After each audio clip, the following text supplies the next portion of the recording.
어제 본문에서 세례 요한은 옥에 갇혔습니다.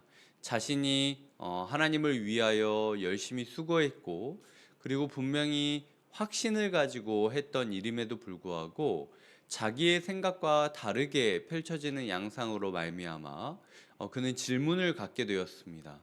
그가 알던 메시아는 반드시 정의를 행하는 분이고, 이사야 42장 7절, 제가 어제 47장이라고도 이야기하기는 했는데 원래는 42장입니다. 42장 7절에 보면은 갇힌 자를 분명히 옥에서 꺼내 주시겠다라고 했는데, 그 정의의 예수 그리스도, 그리고 옥에 갇힌 자를 꺼내 주시는 메시아 예수 그리스도가 나는 왜 여전히 옥에 두고 있는 것인가? 라는 고민을 하게 되었다라는 것이죠. 그래서 제자들을 보내서 예수님께 물어봅니다. 그런데 예수님께서 그에게 이야기하시는 것이, 너의 입장에서만 보지 말고 내가 어떻게 행했는지를 찬찬히 살펴봐라. 진짜 네가 말하는 대로 나에게 증거가 부족하냐? 라고 말씀을 하며 되묻고 계십니다. 예수님께서는 세례 요한에게 이렇게 이야기하시는 것이죠. 너의 입장에서 생각하는 것이 아니라 나를 객관적으로 봤을 땐 지금 네가 나에게 묻고 있고 지금 네가 흔들리는 이유는 너를 내가 구해주지 않아서 아쉬워서 혹은 섭섭해서 그렇게 생각하고 있는 것은 아니냐라고 오히려 묻고 계시다라는 거예요. 모든 일에는 순서가 있고 모든 것에는 뜻이 있다. 그리고 내가 네가 어떤 사람인지 알고 있다. 너는 광야에 흔들리는 사람이 아니고 왕궁의 부드러운 옷을 입은 사람도 아니고 내 사자다. 내 말을 입고 내 말을 전하기 위하여 뜨겁게 사막에서 부르짖던 사람이 바로 너 아니었냐. 내가 너에게 주었던 사명은 그 야성이다. 비록 감옥에 갇혀 있다 할지라도 너의 야성을 포기하지 말아야 된다. 이것이 굉장히 냉정한 이야기처럼 들릴지 몰라도 반드시 이 야성을 잃어버리지 않음을 통하여 네가 이 세상에 존재하는 그 이유를 하나님께서 이루실 것이다라는 이야기를 어제까지 본문에서 다루었던 겁니다. 오늘 본문은 거기에서 한 걸음 더 들어가서 우리에게 교훈을 주고 계십니다. 우리가 봤을 때 하나님 예수님이 세례 요한한테 굉장히 강하게 요청하고 계시네라고 생각할 수 있는데요. 예수님은 오늘 우리에게 구약의 끝사람이 세례 요한이고 너희는 더해야 된다라고 이야기를 하고 계세요. 율법과 선지자가 말한 마지막 매듭을 세례 요한이 진 것이고, 적어도 너희는 세례 요한보다 한 걸음 더 나아가야 된다라고 이야기를 하면서 이제는 그저 애곡할 것이 아니라 마치 결혼식이 시작되는 것처럼 기쁘고 즐겁게 나아가야 된다라고 이야기를 하는 것이죠. 그저 고난을 막 울면서 겨우겨우 버티면서 어떻게든 싸워나가는 그런 모습이 아니라, 우리가 세상 사람들이 우리를 봤을 때 미쳤다라고 느낄 정도로 얘네는 고난 앞에서도 왜 이렇게 행복해하지? 라고 느껴질 정도의 새로운 경지로 들어가야 될 것을 이야기하고 계시는 거예요. 이 이야기는 이제 찬찬히 마태복음이 이야기를 하게 될 것이고, 오늘은 적어도 세례 요한보다는 한 걸음 더 우리가 나아가야 한다라는 것을 마음에 담으며 우리가 같이 말씀을 보면서 묵상하도록 하겠습니다.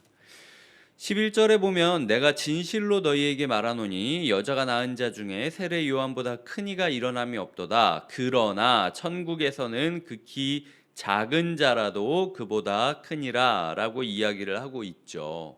그러나 우리가 세례 요한의 야성을 보면서 어떻게 사람이 저렇게 옥에 갇힌 상황에서도 끝까지 신앙을 고수하면서 살아갈 수 있지라고 생각을 할 수 있는데, 예수님께서는 천국에 들어가는 이는 모두 세례 요한 같은 결연함과 담대함을 갖게 되어야 한다라고 이야기를 하고 있다라는 것이죠.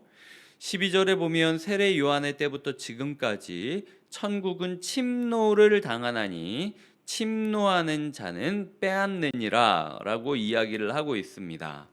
이 침노하나니라는 말이 요즘 묵상하는 분들에게는 굉장히 어려운 용어예요. 그래서 성경을 딱 읽었는데 이 침노하나니라는 말이 편안하게 이해가 되는 분과 침노하나니라는 말이 이게 도대체 무슨 말이야? 라고 생각이 드시는 분은요. 세대 차이가 좀 난다고 생각하시면 됩니다. 침노하나니라는 말을 모르겠으면 내가 나이가 80이건 90이건 상관없이 젊구나 생각을 하시며 말씀을 묵상하시면 될 것 같아요. 침노한다라는 건 어쨌든 누가 침투하면서 뚫고 들어오는, 밀고 들어오는 압력과 힘을 뜻할 때가 많이 있습니다. 그런데 이 침노하나니가 긍정적인 의미로 사용되었는지 부정적인 의미로 사용되었는지는 학자들끼리 아직도 논란이 많이 있습니다. 어떤 사람은 이 침노하나니라는 단어를 긍정적으로 이야기하면서 천국이 우리에게 뚫고 들어올 것이다. 어떠한 어려움이 있다 할지라도 천국은 강한 압력으로 우리에게 밀고 들어올 것이다. 그러니까 우리의 삶에 야성을 되찾아야 된다. 우리가 광야 가운데 서 있다 할지라도 끝까지 그 광야를 뚫고 가나안으로 가야 되지 않겠느냐. 우리가 옥에 갇혀 있다 할지라도 끝까지 그 감옥 속에서 절망을 뚫고 비록 내 목이 은쟁반 위에 올라간다 할지라도 신앙의 길을 걸어가야 되지 않겠느냐. 천국이 그렇게 우리에게 올 것이니 우리 그 천국을 고대하며 믿음의 야성을 회복해야 된다라는 이야기를 하는 주장도 있고요. 이 침노하나니라는 말을 부정적으로 이해할 경우 우리에게 누군가가 압력으로 밀고 들어온다라는 겁니다. 믿는다라는 거 녹록치 않다. 세상이 너희를 그대로 놔둘 것 같느냐. 세상이 너희를 뚫고 들어와서 옥에 가두고 괴롭히고 사막에 던지고 은쟁반에 너희의 목을 달아 올려갈 것이다. 그게 너희가 마주한 이 세상이다 라고 이야기를 하면서 그렇기 때문에 너희의 삶의 야성을 잃어버리지 않아야 된다. 니네가 그냥 멍하니 신앙생활하면서 멍하니 너희 아는 사람들끼리 하하호호 웃기만 하면은 어느 순간 다 죽어버릴 것이다. 그러니 밀고 들어오는 세상을 어떻게든 버티면서 지켜가라 라고 이야기를 하고 있다라는 거죠. 제가 긍정적인 경우와 부정적인 경우 둘 다 이야기를 드렸는데요. 결론은 똑같습니다. 이게 뭐 학자적으로 교수님처럼 우리가 이게 부정적이네 긍정적이네 편을 가르고 이야기를 할 게 아니라 어쨌든 하고 싶은 말은 똑같다라는 거예요. 너희 멍하니 신앙생활하면 안 된다. 긴장해라. 깨어 근신해라.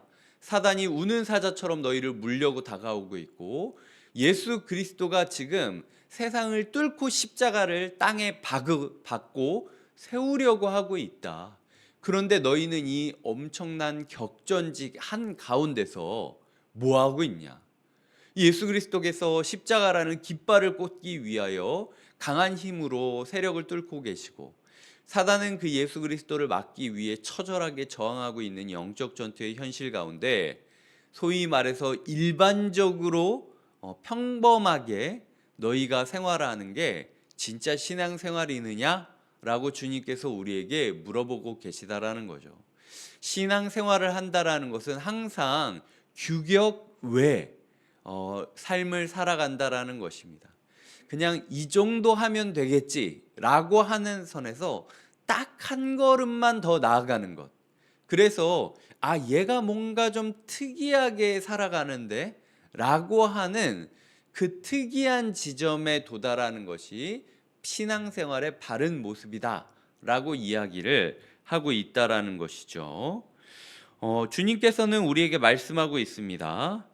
귀 있는 자는 들을지어다 라고 이야기를 하죠. 그리고 16절부터 19절까지 유명한 비유가 나옵니다. 장터에 앉아 친구들을 불러 어떤 친구는 피리를 부는데 춤추지 않고 어떤 친구는 슬피 우는 애곡을 하는데 가슴을 치지 않았다 라고 이야기를 하고 있다라는 거죠. 지금 그냥 우리가 시장 바닥에 멍하니 앉아 있는 것이 아니라 어떤 친구가 피리를 불었을 때는 춤춰야 되고 어떤 친구가 애곡을 할 때는 함께 애곡을 하자. 이게 우리가 어느 때를 살고 있는지 무엇을 하고 있는지를 정확하게 알아야 된다라고 하는 이야기예요. 지금까지 너희가 생각했던 신앙의 틀이 너희를 생명으로 이끌어주지 않을 것이다. 지금은 응급 사태다. 비상 상황이다. 그러니까 조금 다른 이야기를 하고 조금 과격한 이야기를 한다 할지라도 그게 맞다. 그게 생명을 살리는 길이다. 라고 이야기를 하고 있다라는 겁니다. 불이 나면 엘리베이터를 타야 됩니까? 불이 나면 엘리베이터 타면 죽습니다. 불이 나면 비상구로 뛰어야 돼요.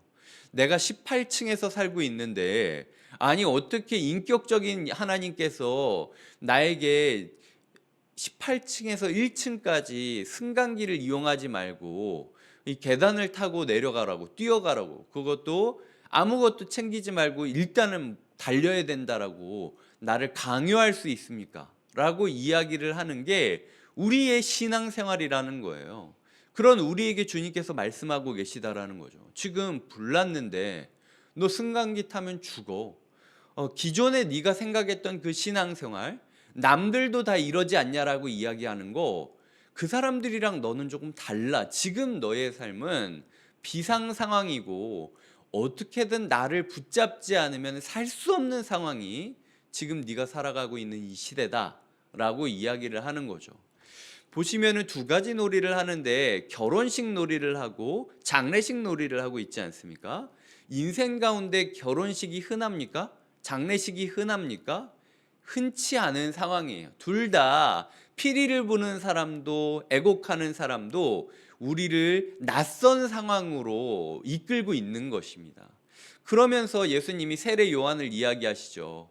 세례 요한은 마치 장례식에 들어가는 것처럼 아주 비장하고 아주 결연하게 사막에서 털옷을 입고 메뚜기와 석청을 뜯어 먹으면서 사람들에게 애곡할 것을 요청하고 있었죠. 그게 일반적인 사역이었니? 라고 오히려 우리에게 묻고 계시는 거예요. 마치 장터에서 애곡을 하듯이 지금 세례 요한이 일반적인 상황이 아니라 특별한 상황을 연출하고 있었던 거 아니냐. 그 장단에 너희가 맞추지 않으면 안 된다. 그리고 나는 축제를 벌리러 왔다. 지금 내가 십자가에 달리기 전까지 천국 잔치가 얼마나 행복한지 우리가 세리마태의 열린 잔치를 전에 보지 않았습니까?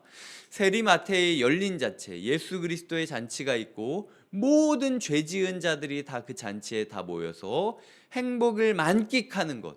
그리하여 어떤 시험이 온다 할지라도 압도적인 행복으로 그 시험을 다 밀어붙여서 없던 일처럼 만들어버리는 그 거룩한 축제를 하나님께서 벌리러 오셨다라고 이야기를 하는 것이죠. 기쁨의 결혼식이 열릴 때에는 그 어떤 슬픔도 용납되지 않았습니다. 주님께서는 지금 이 자리가 일반적인 자리가 아니라 특수한 기뻐하는 잔치이기 때문에 내가 이것을 가르치기 위해서 지금 이 사역을 하고 있는 것이다 라고 알려주고 있다라는 것이죠. 그러시면서 19절 마지막에 보면 지혜는 그 행한 일로 인하여 옳다함을 얻느니라 라고 이야기를 하고 있습니다. 예수님께서 보장하고 계시는 거죠. 내가 내 열매를 봐라. 내가 도대체 이 잔치 끝에 무엇을 하게 될지를 너희가 봐라.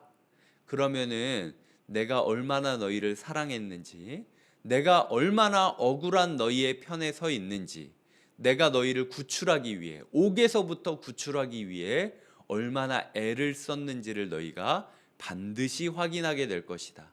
이 잔치가 끝나고 나의 모습을 본다면 그 누구도 나에게 하나님, 예수님만 왜 이렇게 행복하게 지내시고 나는 감옥에 갇혀 있습니까? 라는 말은 결코 못하게 될 것이다 라고 세례 요한과 제자들에게 약속해 주시며 오늘의 말씀을 맺고 있습니다. 우리가 알다시피 예수님께서 이 천국 잔치의 비유와 행동들을 다 마치시고 나서부터는 십자가를 향해 가시죠. 십자가에 달리는 그 순간 세례 요한이 예수님을 보았다면 억울하다고 말할 수 있었겠습니까? 왜 나만 옥에 갇혀야 되고 왜 나만 은쟁반 위에 목이 달려야 되냐고 억울하게 피눈물 흘리며 이야기할 수 있었겠습니까? 그때가 되면 세례 요한도 이해할 수 있는 거예요. 예수님이 나는 헤롯이라는 감옥으로부터 나를 구원해 주기를 바랬는데 예수님은 죄라는 감옥으로부터 나를 구원하기 위해 싸우고 계셨구나. 그 기쁨의 싸움으로 싸우시다가 마치 깃발을 깃대에 꽂듯 십자가를 이 땅에 꽂으시고 박아버리시는 모습을 세례 요한은 분명히 천국에서 보게 되었을 것이라는 거죠. 하나님께서는 우리의 삶에 낯선 상황들이 있습니다. 그리고 일반적이지 않은 그 상황들을 통하여 우리의 마음 가운데 괴로움과 흔들림이 있을 때도 있음을 인정하고 계십니다.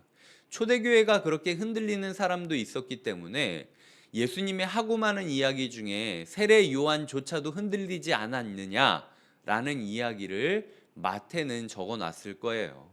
하지만 그럼에도 불구하고 우리가 기억해야 할 것은 믿음의 야성을 결코 잃어버려서는 안 된다라는 거죠.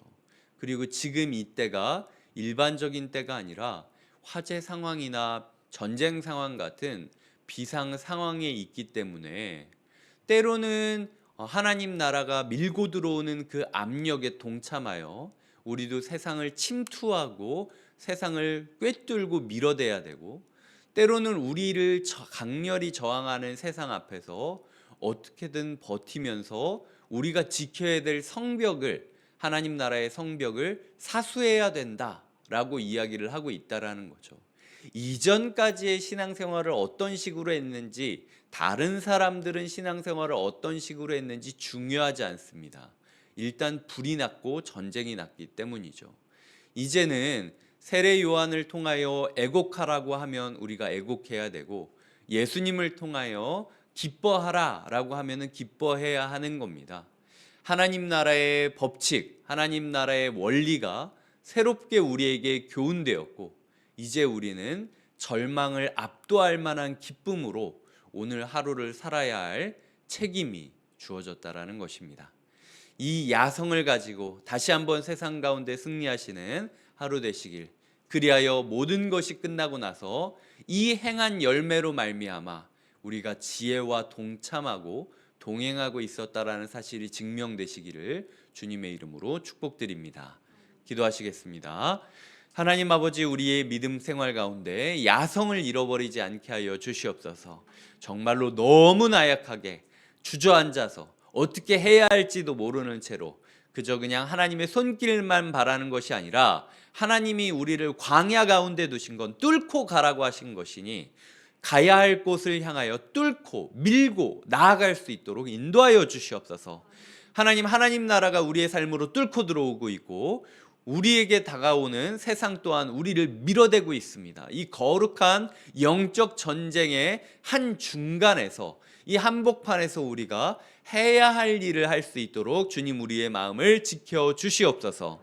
하나님, 우리가 예수 그리스도의 음성을 들으며 살아가기를 원합니다. 주님께서 울라 하시면 울게 하여 주시고 주님께서 기뻐하라 하시면 기뻐하는 열정의 하루, 순종의 하루가 되게 하여 주시옵소서. 이 과정으로 말미암아 우리가 누구와 동행하고 있었는지 명확히 증명되어지기를 바라며 예수님의 이름으로 기도드립니다. 아멘.